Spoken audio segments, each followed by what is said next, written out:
அன்பானவர்களே, கிறிஸ்துவின் இனிய நாமத்தில் உங்களை அன்போடு வாழ்த்துகிறேன்.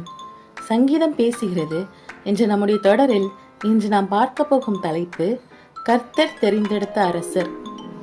இந்த உலகத்தில் நிறைய தலைவர்கள், நிறைய அரசர்கள் இருக்கிறாங்க. சிலரை மக்கள் செலக்ட் பண்ணுறாங்க, சிலர் தங்களுடைய பலத்தினால ஆட்சிக்கு வராங்க. சங்கீதம் 2ஆம் அதிகாரம் சொல்லுது, கர்த்தர் தாமே தெரிந்தெடுத்த அபிஷேகம் செய்த ஒரு அரசர் இருக்கிறார், அவர் இயேசு கிறிஸ்து. சங்கீதம் 2ஆம் அதிகாரம் நீங்க வாசிச்சு பார்த்தீங்கன்னா, நானோ என் ராஜாவை அபிஷேகம் பண்ணினேன் அப்படின்னு ஒரு வசனம் இருக்குங்க. 6வது வசனம். இந்த வசனத்துல தேவன் நீ யாரை ராஜாவை ஏற்றுக்கொள்கிறீங்கன்னு நம்ம கிட்ட கேட்கல. அதுக்கு பதிலாக நான் என் ராஜாவை தெரிந்தெடுத்து விட்டேன் அப்படின்னு அறிவிக்கிறாரு. உலகமே தேவனை எதிர்க்கலாம், மக்கள் அவருடைய சித்தத்தை மறக்கலாம், ஆனால் தேவனுடைய திட்டம் ஒருபோதும் தோல்வி அடையாதுங்க.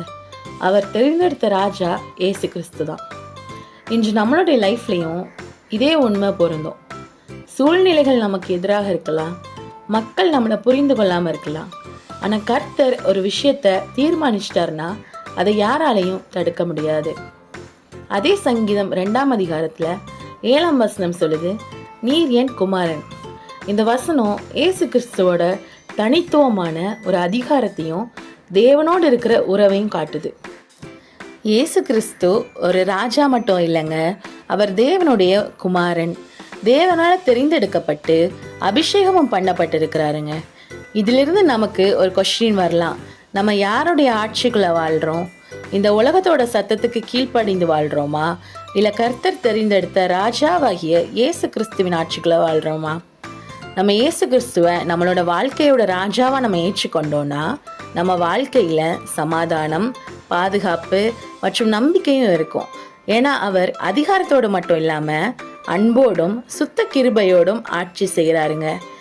இன்று நம்ம வாழ்க்கை என்ற சிம்மாசனத்தில் யாரை உட்கார வச்சிருக்கோன்னு சிந்திச்சு பார்ப்போம். இயேசுவை ராஜாவாக ஏற்றுக்கொண்டு அவருடைய ஆட்சிக்குள் வாழ நம்ம அர்ப்பணிப்போங்க. தேவன் உங்களை ஆசீர்வதிப்பாராக. ஆமேன்.